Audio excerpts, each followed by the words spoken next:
Assalamualaikum warahmatullahi wabarakatuh. Bismillahirrahmanirrahim. Tabarakalladzi nazzalal furqana ala 'abdihi liyakuna lil 'alamin nadhira. Allahumma shalli wa sallim ala nabiyyillah wa ala rasulillah sayyidina Muhammadin wa ala alihi washabbihi ajmain. Nama ba'du. Kita meneruskan kajian yang paling penting dalam ulumul Quran termasuk adalah al-ibratu bi umumil lafzi la bi khususis sabab. Itu terkenal sekali. Jadi Nabi karena seorang manusia, apapun hebatnya Nabi ini seorang manusia, tentu kalau ngandani cara Jawa atau menghitobi, pasti ngendikan sama yang di depannya. Tapi bukan berarti hukum ini khusus pada yang di depannya, tapi menjadi umum. Kenapa menjadi umum? Ya karena kebaikan itu boleh dilakukan oleh siapa saja. Misalnya Rasulullah ngendikan sama Mu'ad, ya Mu'ad inni uhibbuka, fala tada'anna dubura kulli sholatin. Wa fi riwayatin faqul fi duburi kulli sholatin, Allahumma a'inni ala zikrika wa syukrika wa husni ibadatik. Itu jelas kalimatnya Nabi, ya Mu'ad saya mencintai kamu. Maka jangan pernah engkau tinggalkan setelah sholat, kamu membaca Allahumma a'inni ala zikrika wa syukrika wa husni ibadatik. Ya Allah, tolonglah kami supaya selalu mengingat engkau ala zikrika dan mensyukuri nikmat engkau, dan tolong kami selalu beribadah kepada engkau. Lalu kalau melihat asbabil wurud, kalau dalam ilmu hadis biasanya disebut asbabil wurud, kalau dalam ilmu Quran disebut asbabin nuzul, tentu yang didhawuhi itu ya Mu'ad. Tapi Anda tidak boleh begini, saya tidak wiridan itu yang disuruh Nabi kan Mu'ad, saya kan tidak Mu'ad. Itu tidak boleh seperti itu. Makanya kita tidak boleh terlalu tekstual, karena tadi resikonya Anda tidak mengikuti kaidah al-ibratu bi umumil lafzi la bi khususi sabab.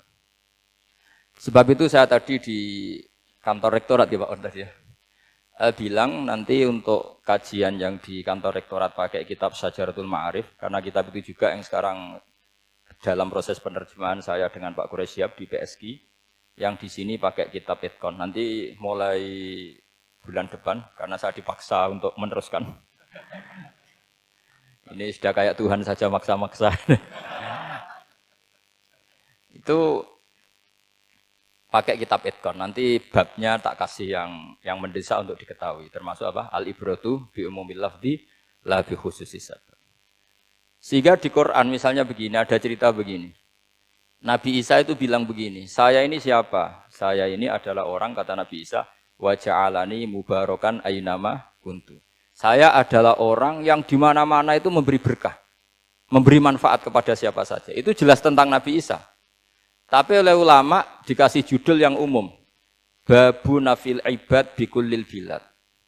Bab bahwa seseorang harus bermanfaat hidup di mana saja, kapan saja. Meskipun itu Allah cerita tentang Nabi Isa. Tidak bisa kamu bilang itu kan Isa, saya kan tidak Isa. Tidak bisa seperti itu.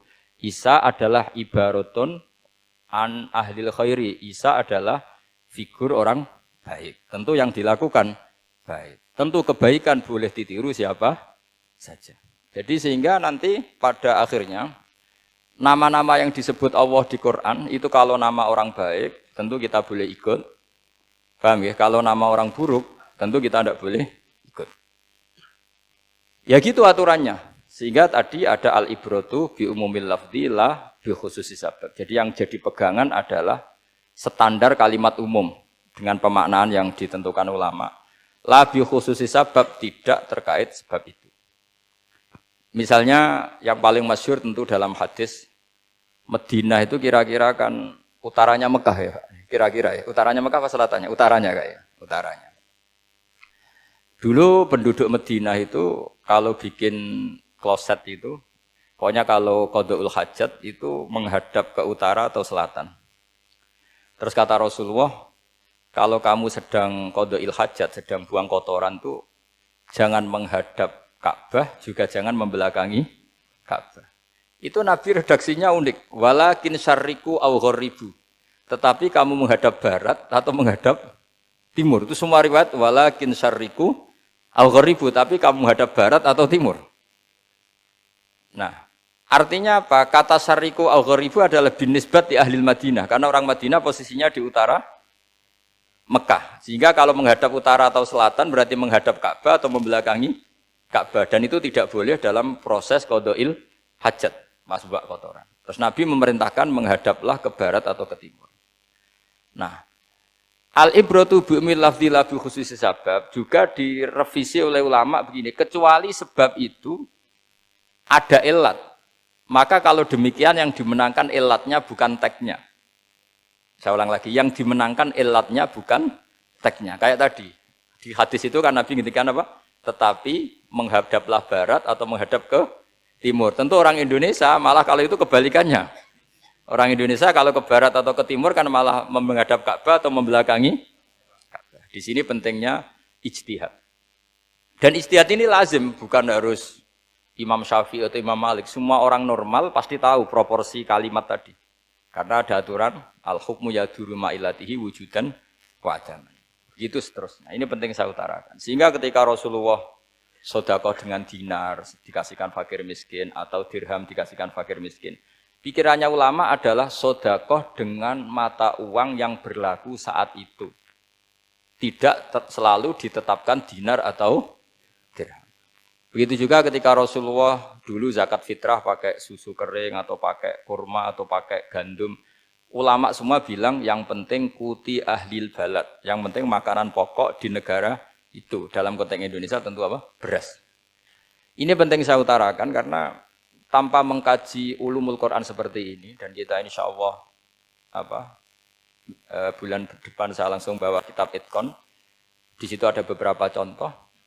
Harus seperti itu. Karena kalau tidak terikat sebab, itu nanti takutnya ayat umum menjadi liar.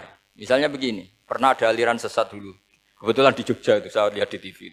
Entah salah kiainya, entah salah dosennya, entah salah siapa. Atau salah orangnya agak stres, tidak tahu saya. Semoga salah orangnya itu sholat menghadap 4 arah. Alasannya Allah nggak ada di mana-mana, ya sudah di barat, rakaat kedua ke utara, rakaat ketiga ke timur, rakaat keempat ke selatan. Itu uniknya itu ngawurnya lah, bukan uniknya. Ngawurnya itu dalil fa'ina matuwallu fatamma wajhuwa. Kamu menghadap kemana saja di sana ada ridha Allah.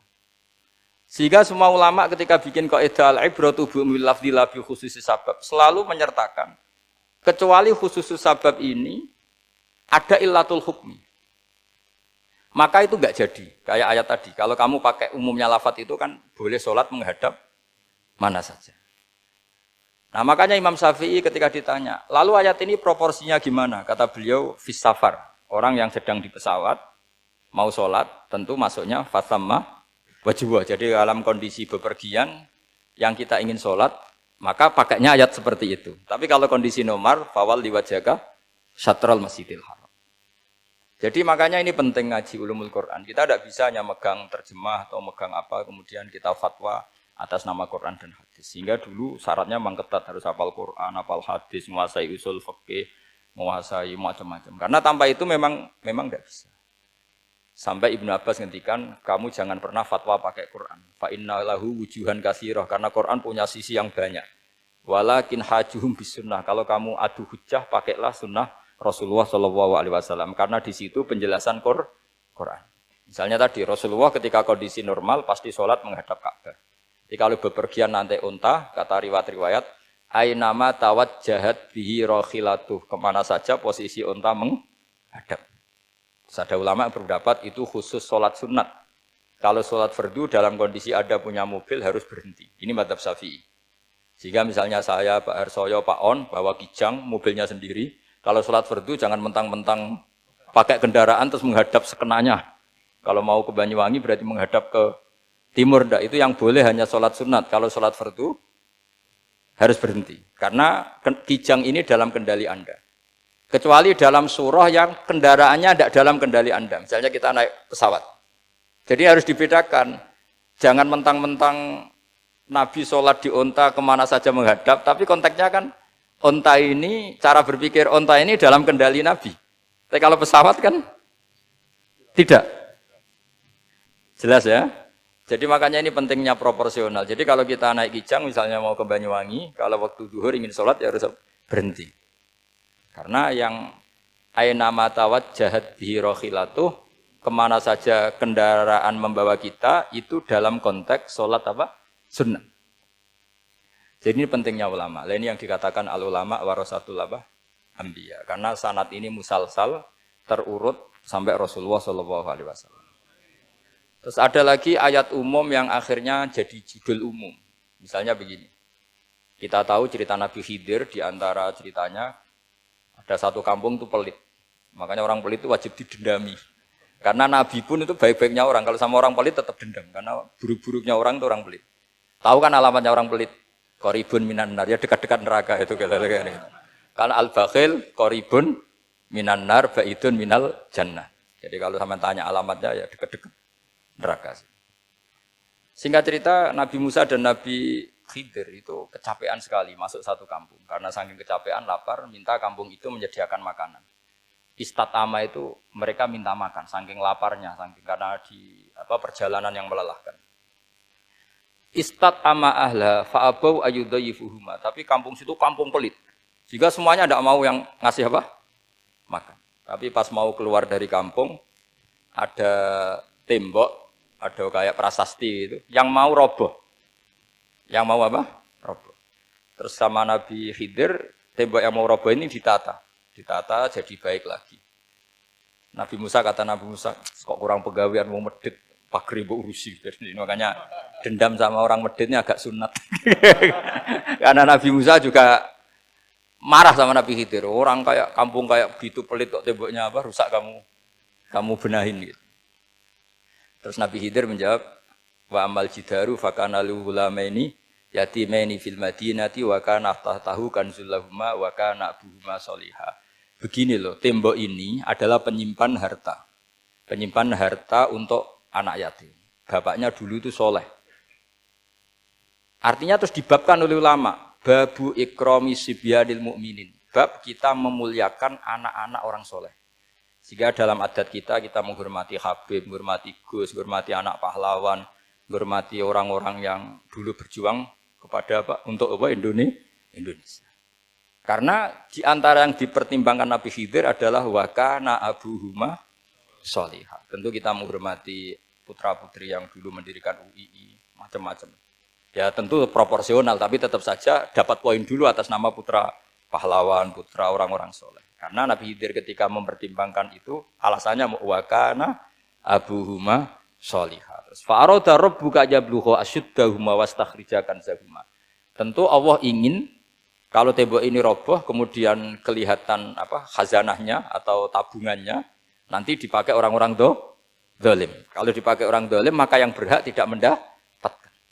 Sama, negara ini itu dimerdekakan oleh para pahlawan supaya dikelola secara kesolehan, supaya dikelola secara orang baik. Maka orang soleh semua harus ikut kompetisi dengan tanda kutip merebut negara. Karena apa? Tapi tentu tidak perlu chaos, tidak perlu anarkis, karena tentu kemerdekaan ini dibela-belain supaya kita jadi baldatun thayyibatu wa rabbun ghafur. Sama, pertimbangannya Nabi Khidir, kalau ini kebongkar tersibak, pasti diambil orang-orang zalim. Dan akhirnya yang yatim tadi tidak dapat. Akhirnya dibabkan lagi di bab tertentu. Bab menjaga harta supaya tidak dikuasai orang zalim. Jadi akhirnya menjadi sekian varian ilmu. Pertama, varian ilmu bab menghormati anak orang soleh. Terus bab supaya harta ini tidak dikuasai orang zalim dan seterusnya. Nah saya harapkan nanti dengan ulumil Quran kitab Itqan itu nanti aturan-aturan seperti itu tertanam pada Anda. Sehingga sebetulnya ulama fikih yang ngarang kitab sampai satu boto-boto itu sebetulnya ya normal-normal saja. Kalau sampean sudah mengkaji ilmu yang kayak saya kaji itu normal-normal saja. Misalnya begini, saya beri contoh ya. Orang munafik itu disifati Allah gimana? Wa idza qamu ilas sholati qamu kusala. Orang-orang munafik adalah orang ketika mau sholat itu bermalas-malasan. Terus kitab Fathul Mu'in atau Fathul Wahab atau kitab semua kitab fikih bikin judul gini. Saya masih ingat takbirnya. Wa yusannu nasyatun li sholatin. Disunatkan kalau sholat itu ketok gumrigah, ketok semangat. Fa inna Allaha ta'ala dzamma tarikihi. Karena Allah mengkritik atau menyalahkan orang yang kalau sholat itu tidak nasyat, tidak gumrigah, tidak semangat. Mergo seperti itu adalah fi'lul munafikin, perilakunya orang munafik. Terus ditulis wa idza qamu ilas sholati qamu kusala. Artinya di situ Allah mengkritik orang munafik. Kenapa? Karena kalau sholat males-malesan. Anda ingin bersifat kayak orang munafik apa bersifat kayak Rasulullah? Tentu ingin seperti Rasulullah. Kalau ingin seperti Rasulullah ya wasari'u ila maghfiratim mir rabbikum. Kalau ada kebaikan harus cepat-cepat, harus disegerakan. Nah, sehingga nanti babnya ya sudah tidak tentang orang munafik. Babnya begini. Babul musara'ah ilal khairat wa tarkil kasli. Bab bergesa-gesa atau bergegas dalam kebaikan dan meninggalkan malas. Jadi tidak lagi tentang sholat, tapi tentang kebaikan apa saja. Jadi kalau kamu punya hutang bisa nyaur jam 7, nyaur jam 9 pasti disalahkan Allah. Karena bisa saja dalam 2 jam ini kita mati. Paham ya? Begitu juga kalau kita sholat bisa awal waktu, kenapa tidak awal waktu? Meskipun akhir waktu ya dibolehkan. Itu ya tadi babnya ya tentang wa idza qamu orang munafik itu ya seperti itu. Akhirnya apa? Ayat ini turun tentang orang munafik tapi pemaknaannya umum. Ini disaksikan apa? Orang-orang tua kita ini ada Pak Ersoya, ada Pak On. Pemahaman ini harus dikawal dan ini tradisi ulama. Saya pastikan di pondok-pondok atau di Al-Azhar di mana saja, itqan itu dipakai disertasi doktor. Jadi kalau betul nanti kita mengkaji itu sudah doktor semua, doktor tafsir semua. Dadaan maksudnya. Memang itu mau tidak mau dan itu mudah sekali. Saya ulang lagi itu mudah sekali. Kenapa kata Imam Syafi'i fa innal uqula mutarratun ila qabril haqqi, karena akal itu dipaksa untuk menerima kebenaran. Ciri utama kebenaran kata Rasulullah matma'an nabi qabr. Jadi menerima itu pasti clear. Makanya disebut kebenaran itu ma'ruf, mudah dikenali. Sesuatu yang salah bahasa Arabnya itu mungkar, angkarohul aklu. Akal itu tidak nyaman. Makanya disebut apa? Munkar, sesuatu yang diingkari. Akal itu asing. Ya asing tuh misalnya, sepeda motor ini milik siapa? Milik Zaid. Ya sudah saya pakai, tidak usah pamit. Akal pasti, ini kok aneh, nggak milik orang kok nggak pamit. Akal pasti nggak terima. Makanya agama itu hanya menerima al-ma'ruf yang mudah dikenali dan menolak al-mungkar, sesuatu yang akal itu nggak terima. Jadi Imam Bukhari ketika ditanya, kenapa kamu salim itu bisa mensarai sanad-sanad Rasulullah? Kata beliau, kalau kamu akalnya normal itu ya gampang saja. Terus ditanya, contohkan. Beliau contohnya begini. Pernah syurrahul hadis, para pensarah hadis itu habis otaknya. Gara-gara Imam Bukhari bikin judul begini. Babu sihhati tolakil akhros. Ingat-ingat ya. Babu sihhati tolakil akhros. Bab sahnya tolaknya orang bisu. Orang bisu itu orang nggak bisa ngomong tuh kalau bahasa Jogja itu. Bisu ya? Bisu. Bisu itu cerita bab sah tolaknya orang akhros. Ternyata apa? Sekian riwayat yang dipakai itu begini. Ana wa kafilul yatim kahataini fil jannah. Nabi pernah ngendikan saya dan yang merawat anak yatim kahataini fil jannah. Wa asyara bi musabbihatihi wal wusta. Pokoknya Nabi ngendikan begini. Paham ya? Maksudnya apa? Betapa yang merawat anak yatim itu sangat dekat dengan apa? Dekat dengan Nabi di apa? Surga. Terus hadisnya berikutnya. Asyahru hakada pakai tangan 10, ahakada wa hakada wa hakada berarti 30. Asyahru hakada wa hakada wa hakada berarti berapa? 29. Terus berikutnya hadis Aisyah sholat lama terus ditanya orang di tengah-tengah sholat. Aisyah kenapa sholat lama? Fa asyarat nahwas sama. Kemudian Aisyah memberi isyarah nahwas sama. Ternyata saat itu gerhana apa? Matahari. Itu surahul hadis bingung semua. Ini cerita tolaknya orang bisusah kok ngelantur kemana-mana ini. Ternyata maksudnya Bukhari begini, maksudnya Imam Bukhari. Penjelasan, yang namanya tolak itu kan sihot. Ya sihot, tahu sihot, akad lah kalau dalam bahasa Jogja mungkin. Kalau kamu nikah kan angkah tuka, wazawazduha, terus bilang apa? Qabil tu, nikahaha wa taswiyah. Terus kalau kamu menceraikan istri kamu bilang kamu saya ceraikan. Yang dikatakan sihot itu adalah ekspresi atau implementasi dari sesuatu. Misalnya kamu ingin tolak, bilang saja tolak. Kalau kamu ingin muji orang, bilang saja begini. Pasti itu maknanya muji. Kalau ingin mencemooh, bilang begini. Nah, artinya gini, kalimat itu bisa diganti isyarah. Saya ulang lagi, kalimat itu bisa diganti. Buktinya Nabi mengisyaratkan saya dekat, bilang begini. Paham ya? Aisyah bilang gerhana, hanya bilang begini. Kalau begitu orang yang bisu ya punya cara menceraikannya. Dia cukup melakukan isyarat Yang isyarat itu pasti difahami sebagai cerai. Artinya kalau orang memahami Quran hadis seperti itu, hal-hal yang mungkin nggak terlintas dalam pikiran Anda, ternyata itu jadi dalil. Artinya apa?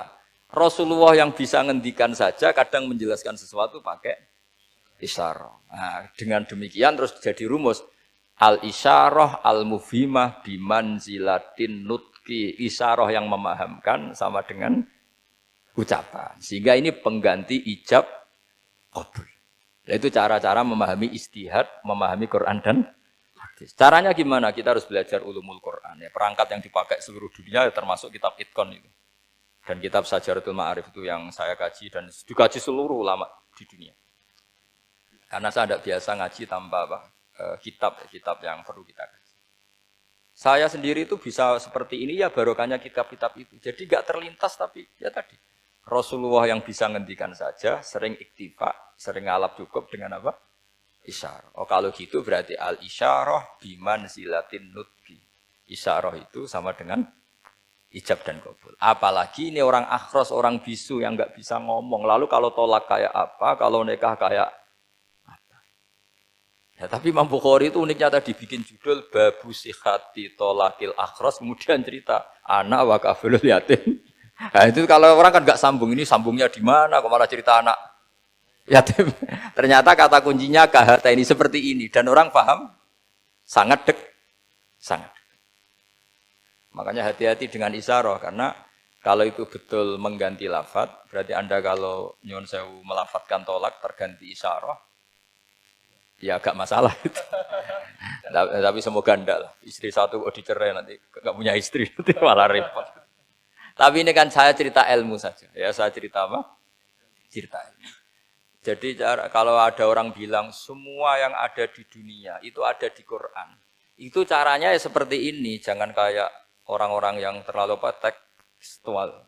Karena kalau seperti ini pasti semua ada di dunia itu ada di Quran. Karena cara pemahamannya seperti ini. Saya sering ditanya kenapa bumi ada likuifaksi macam-macam. Memang dari Quran bayangannya Quran seperti itu. Amin tuman fis sama ayyakhsifa bikumul ardo fa idza tamur. Memang dari awal Allah bikin bumi ini potensinya malah likuifaksi. Potensinya itu melumer. Tamur itu memang maknanya melumer.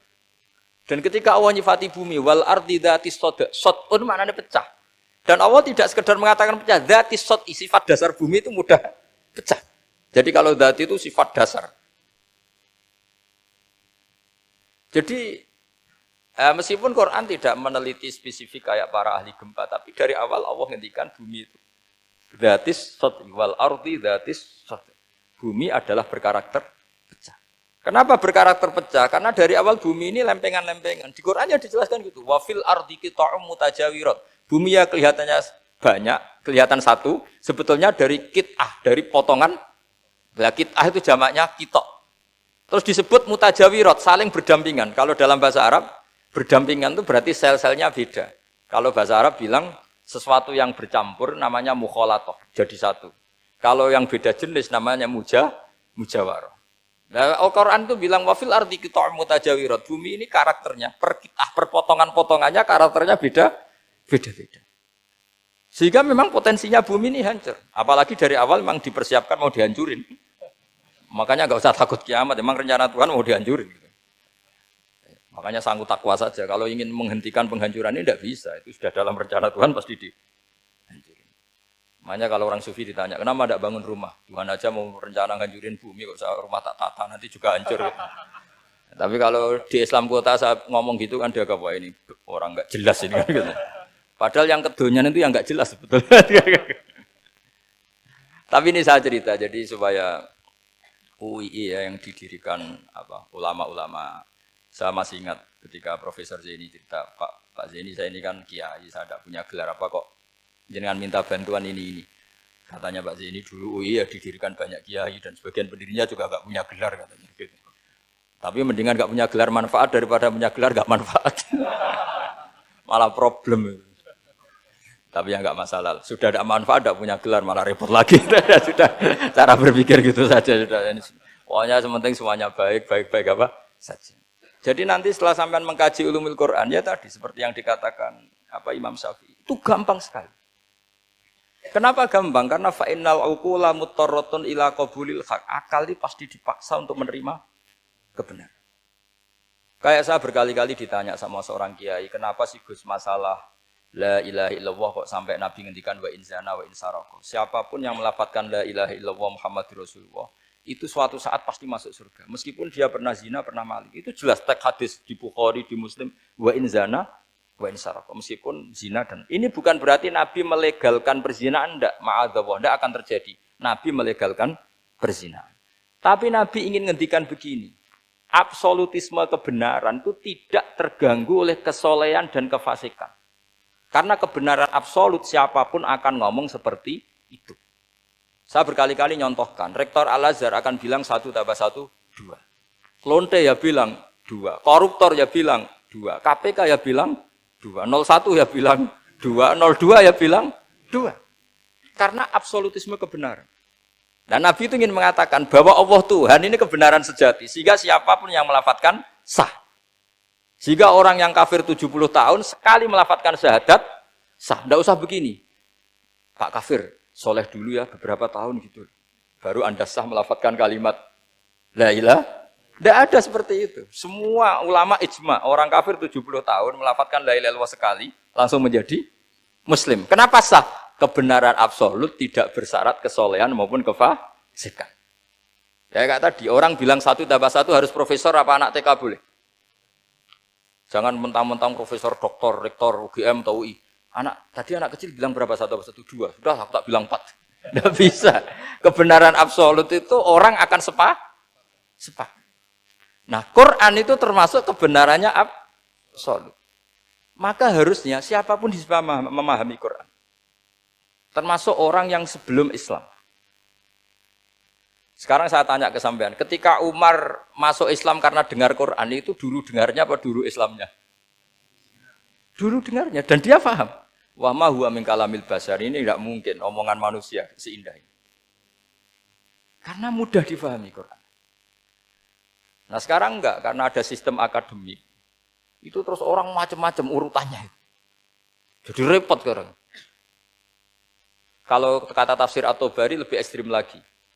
Itla yuqalu masalan ifham bima la aqlalak.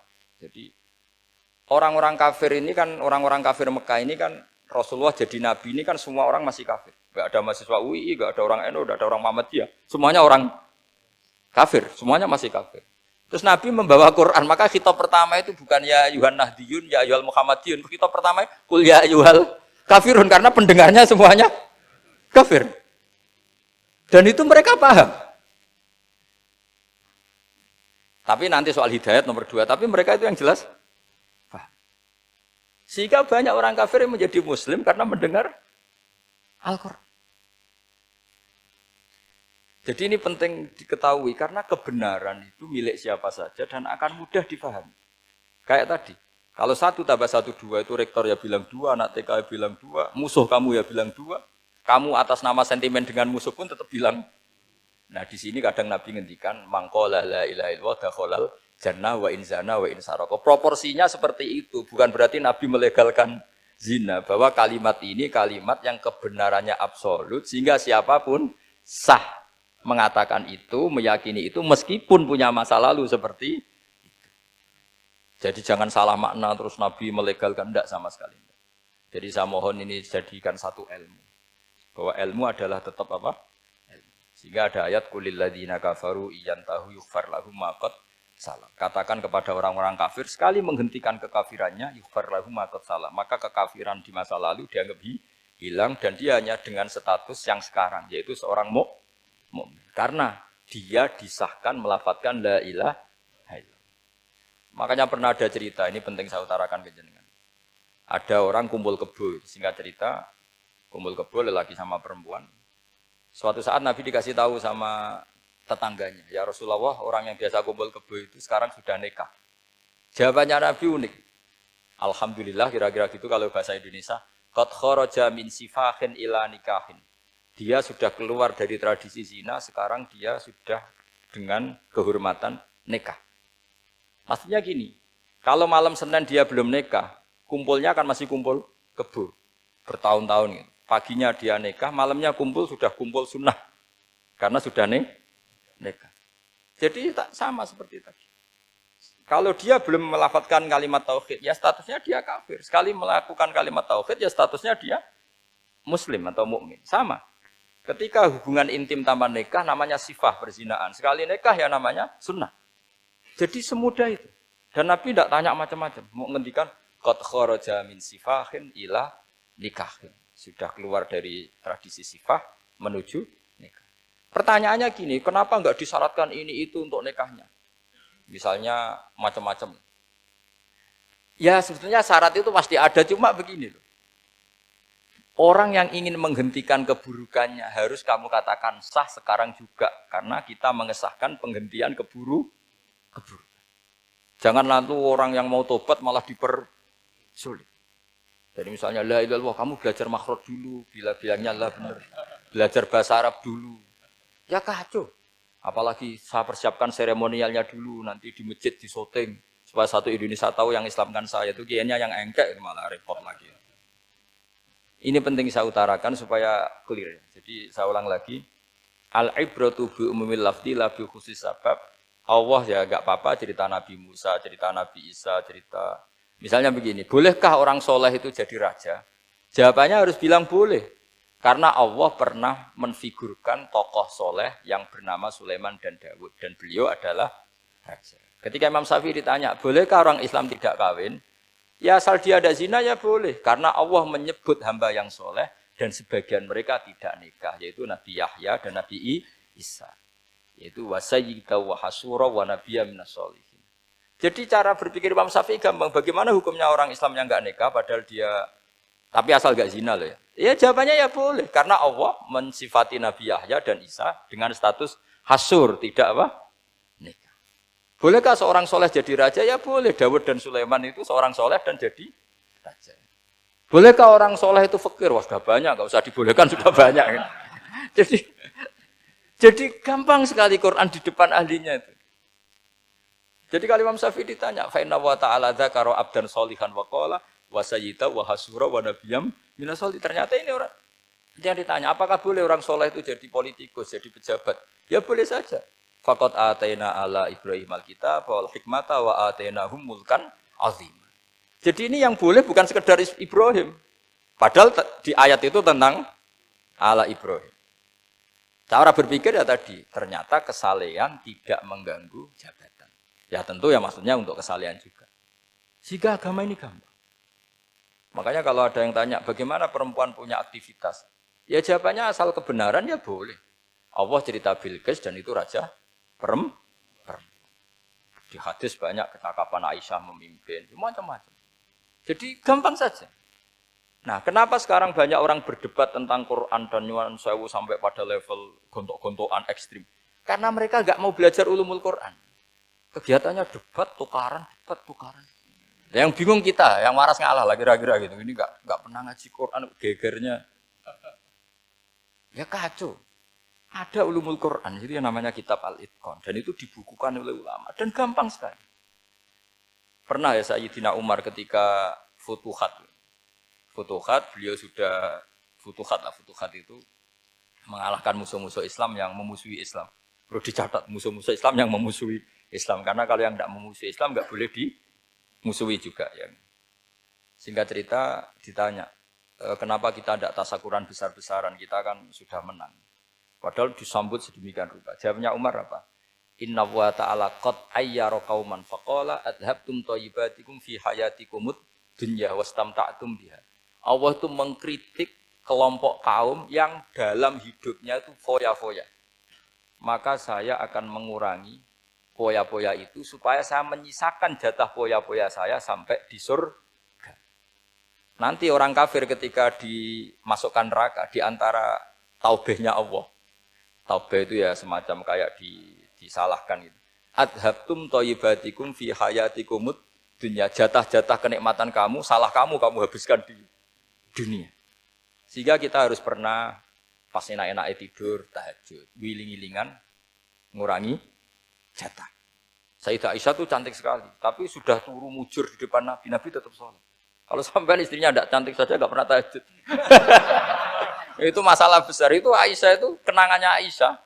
Saya ini kurang cantiknya. Sampai Nabi kalau sholat digoda tidur di depannya. Masyhur. Wa ana muqtaridotun. Saya tidur malang di depan Nabi. Nabi kalau berdiri sikilnya aku tak dojorno. Kalau Nabi mau sujud tak ingkretno. Nabi terus saja tahajud. Dan saya yakin itu sunnah, tidak ada yang niru itu.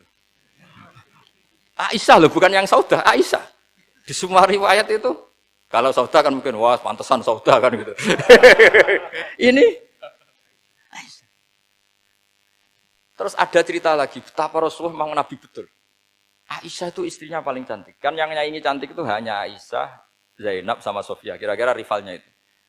Yang rivalnya itu, kira-kira. Ya sebagian ya cantik tapi enggak sekelas ini. Rasulullah itu malam-malam keluar. Terus pikiran Aisyah, pasti ke sebagian rival saya. Doroh itu maru. Coba. Dibuntuti sama Aisyah. Nabi enggak tahu kalau dibuntuti Aisyah. Ini hadis riwayat doa masuk kuburan. Maka, jadi hadis itu ya unik. Kalau enggak di tangan ulama itu jadi kacau. Babu doa li ahlil kubur. Bab mendoakan ahli kubur itu babnya itu tentang cemburu. Walhasil karena Nabi keluar, wah ini mesti itu enggak benar ini. Paling ke Sofia atau ke ya pokoknya Zainab yang cantik-cantik. Ditututi sama siapa Aisyah. Nabi enggak tahu itu. Ternyata Nabi itu kebagi terus assalamualaikum daraqaumil mukminin wa inna insyaallah bikum lahikun. Jadi barokahnya cemburu, hadis itu ada rawinya. Oh, ternyata ke kuburan toh. Itu sampai pulang. Jadi hadis itu diriwayatkan Aisyah. Ghirtu itu cemburu. Saya ini cemburu sama Nabi. Malam-malam keluar tak tututi jebule moro kuburan. Lah, sahabatnya tanya muridnya Aisyah. Lalu baca apa? Assalamualaikum daraqaumil mukminin wa inna insyaallah bikum lahikun. Kalau sampean kan enggak dibuntuti tok bar tenan. Mesti barbaran. Jadi ini penting saya utarakan. Jadi cobalah ulumul Quran dikaji secara baik. Insya Allah nanti maknani Quran itu mudah sekali. Karena memang sesuatu itu harus ada ilmu. Ya sesuatu itu harus ada ilmu. Banyak ulama itu nangis karena mudah memahami rahmat Allah. Abu Yazid Al-Bustami itu jadi wali bukan karena banyak wiridannya. Enggak. Dia setiap makan itu memuji begini. Ya Allah, engkau itu tidak butuh saya, tapi kenapa ngasih makan saya? Kalau majikan ngasih makan karyawannya kan supaya mau kerja. Semua kebaikan manusia itu pasti ada imbalannya. Tapi engkau itu tidak butuh apa-apa. Kenapa ngasih nikmat kepada manusia padahal engkau tidak butuh? Itu kan aneh betul. Kalau apapun ikhlasnya orang, kalau ngasih itu kan ada maunya. Meskipun sudah bilang ikhlas. Oh sudah, tapi kalau Allah itu tidak butuh. Misalnya ada orang nyumbang masjid ikhlas. Tetap di hatinya, benak Jumatan Par, Quran yang dinti. Tetap ada kepentingannya. Tapi kalau Allah enggak. Sehingga cara mensifati Allah itu luar biasa. Makanya orang jadi wali itu diantara kata Rasulullah, Inna woha la yardu anil abdi idha akalal aklah fayahmaduhu alaiha au yashrba syarbah fayahmaduhu alaiha. Allah itu sangat ridho. Orang jadi wali itu kan diridani Allah. Allah itu sangat ridho kalau seseorang makan, kemudian dia muji Allah. Coba apa hebatnya Donald Trump kalau nggak makan ya lemes mati. Apa hebatnya presiden seluruh dunia kalau nggak makan ya lemes mati. Orang yang katanya paling top di dunia, itu nggak makan kangkung nyatanya ya lemes. Hebatnya di mana? Coba? Yang kita puji-puji hebat, ternyata kalau nggak makan itu lemes. Pak Rektor nggak makan lemes, apalagi Pak Onwel nggak makan lemes. Hebatnya apa coba? Nah, terus kelihatan wa khuliqal insanu dhaifa. Makanya ketika Allah mengingatkan orang yang menyembah Isa, Allah hanya menghentikan gini, karena yakulani to'am. Isa dan ibunya itu makan. Maksudnya kalau nggak makan itu ya lemes. Kamu kebayang nggak punya Tuhan terus, Pak Tuhan jangan lemes, monggo dariin. Kayak apa malunya kita punya Tuhan kalau nggak makan apa? Lemes. Terus nanti cerita, alhamdulillah tadi Tuhan mampir sini. Tadi lemes lah tak kasih makan, bergas lagi. Kan? Makanya uang kritiknya mesti sederhana. Karena yakulani to'am. Kok kamu Tuhan kan gimana? Ini kalau nggak makan itu. Tapi kita sering keliru mengatakan Presiden Amerika itu superpower hebat. Hebatnya di mana seorang manusia? Kalau nggak makan ya. Ini makanya Allah ngendikan wa khuliqal insanu dhaifa. Sehingga banyak para wali itu dekat Allah ketika makan. Bukan apa-apa karena tadi makannya itu enggak kayak sampai ana makan banyak lahap seglegeken udah gitu. Itu enggak setiap makan ya Allah betapa lemahnya saya. Yang katanya rektor, yang katanya profesor, katanya orang alim kiai. Katanya pengurus NU, pengurus Muhammadiyah, ternyata kalau tidak makan, lemes. kerennya di mana sehingga terus tawadu, terus macam-macam. Jadi ini penting. Jadi Allah mengingatkan manusia itu dengan makan tadi. Makanya Nabi Rasulullah ngendikan Allah itu sangat ridho seseorang yang setiap makan muji Allah. Tapi sekarang orang makan itu banyak yang enggak menjiwai. Karena ada aturannya sebetulnya, ngunyahnya sampai sekian kali. Ya, tapi sekarang kan sudah ada seperti itu. Makanya sekarang wali sudah enggak banyak. Pendaftarnya juga sudah ada banyak. Apalagi orang-orang intelek itu sudah agak tertarik daftar wali. Memangnya kalau sudah jadi wali dapat uang, malah repot lagi kalau seperti itu. Tapi ini saya cerita orisinilnya ilmu Quran. Ketika Allah mengkritik Isa itu hanya, ketika dituhankan maksudnya, itu hanya dengan kalimat kana yakulan itu Isa dan ibunya sama-sama makan. Dan ketika Allah memuja Rasulullah SAW dan para nabi, itu pujaannya itu aneh. Wa ma arsalna qablaka minal mursalin illa innahum la yakuluna ta'ama wa yamshuna fil aswaq. Saya tidak pernah menugaskan para rasul kecuali mereka itu ya makan dan jalan-jalan di pasar. Saya sampai sekarang hampir tiap minggu itu jalan-jalan ke pasar sama anak saya. Meskipun saya di Rembang Betul Gede itu, tetap biasa jalan-jalan ke pasar. Karena apa? Kata Rasulullah Muhammad, Isa itu sampai dituhankan, itu gara-gara jarang makan. Terus orang memitoskan macam-macam. Rasulullah itu kalau makan itu di depan umum, sering di luar rumah. Supaya kelihatan kalau beliau itu manusia. Jadi makannya Nabi adalah nafyun li uluhiyati. Perlu dicatat Nabi Muhammad jadi Nabi setelah dengan tanda kutip tragedi Isa dituhankan. Karena Rasulullah jadi Nabi setelah tragedi Isa dituhankan, maka sisi manusianya itu diperlihatkan. Sampai kalau makan tuh di depan umum.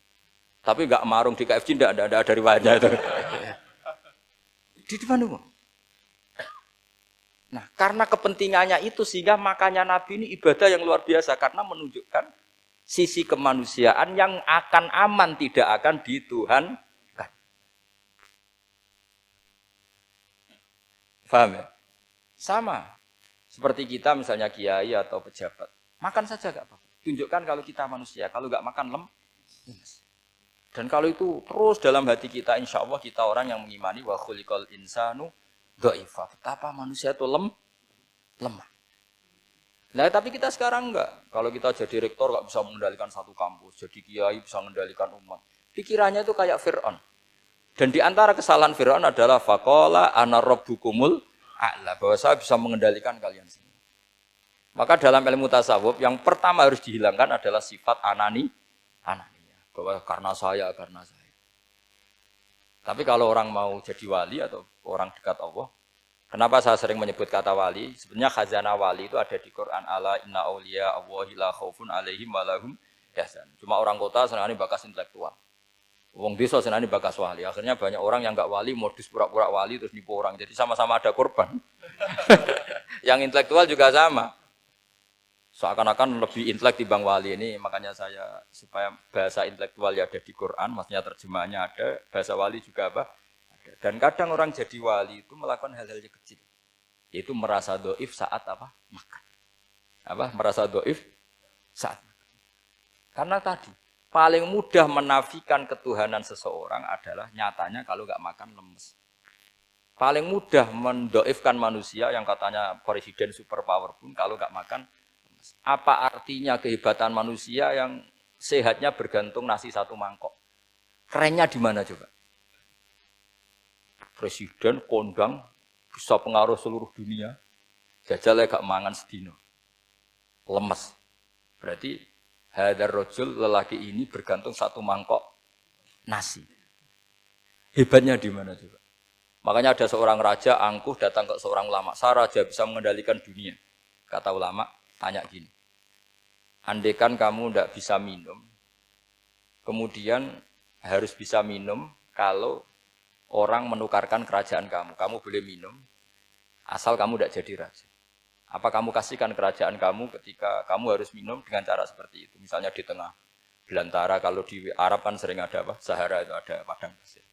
Terus kata raja itu, ya saya milih minum, kalau saya tidak minum mati, mendingan tidak punya kerajaan. La tafrah bimulkin la yusawi kak samain. Kamu jangan bangga dengan kerajaan yang nilainya tidak ada dengan segelas. Baru dia sadar ternyata. Jadi kamu jangan bangga dengan satu kerajaan yang bahkan akan kamu tukarkan dengan Segelas. Artinya pertanyaannya gini, kerajaan yang kamu bisa mimpin ini ditumpang air apa ditopang keangkuhan Anda? Sebenarnya hanya ditopang air. Karena sekali Anda tidak minum, tidak bisa jadi raja. Terus lemes, diobatno. Sama presiden juga gitu. Kalau nggak makan, nggak minum, terus sakit, stroke, nggak bisa jadi presiden. Artinya ternyata betapa manusia ini bergantung dengan sesuatu yang remeh, yaitu makan, minum, makan, minum. Nah di sini ini, kenapa Quran menyebut para nabi itu apa? Illa innahum la ya'kuluna ta'ama wa yamsuna bil aswaq. Kalau kamu tidak memahami seperti ini kan terus kayak Quran kok ngomong hanya gini kok, kayaknya kelasnya kok nggak intelek gitu. Cara pandang nggak seperti itu, paham ya? Jadi supaya lebih apa? Memahami Quran dan kamu akan lebih tasdik kepada Quran sebagai kalam Allah yang pegangan kita apa? Semua. Saya kira demikian. Assalamualaikum warahmatullahi wabarakatuh.